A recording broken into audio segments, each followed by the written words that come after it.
आम आदमी पार्टी के लिए बहुत गर्व की बात है कि हमारी जहाँ भी सरकार बनती है या जहाँ भी हमें मौका मिलता है, हमारी पार्टी पूरी शिद्दत से एजुकेशन पे काम करने में लगती है। दिल्ली में तो आप सब ने देखा ही है, लेकिन बहुत खुशी की बात है कि पंजाब के बच्चों को अच्छी एजुकेशन देने के लिए भी केजरीवाल जी ने और मान साहब ने चुनाव से पहले जो वादा किया था, उस पर खरी उतरते हुए पंजाब की मान साहब की सरकार ने अच्छे स्कूल बनाने पे काम करना शुरू कर दिया है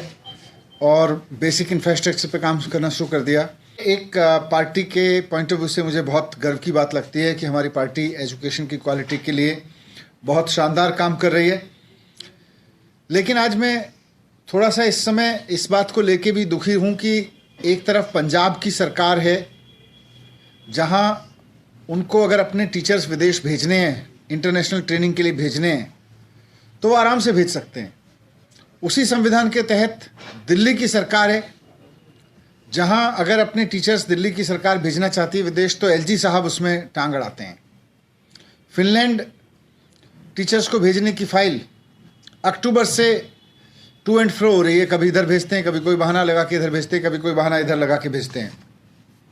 अगर आप देश के संविधान के हिसाब से देखें तो शिक्षा पे काम करने के लिए पंजाब की सरकार को या किसी और राज्य की सरकार को और दिल्ली की सरकार को बराबर अधिकार हैं। जितनी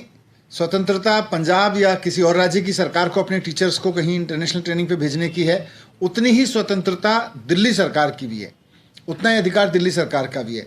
लेकिन ये दुर्भाग्यपूर्ण है कि दिल्ली में लेफ्टिनेंट गवर्नर साहब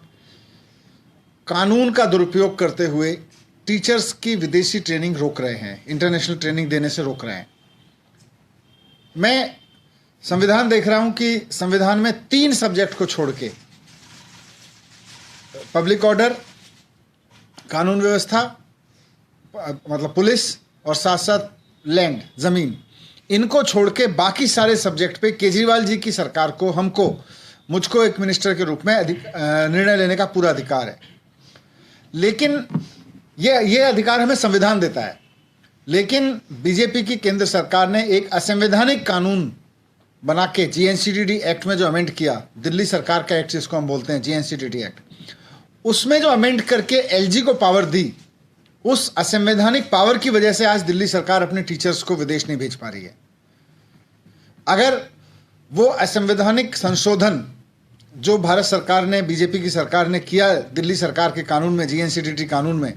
वो अगर नहीं किया होता संवैधानिक रूप से, तो आज पंजाब की तरह हम भी अपने टीचर्स को भेज रहे होते।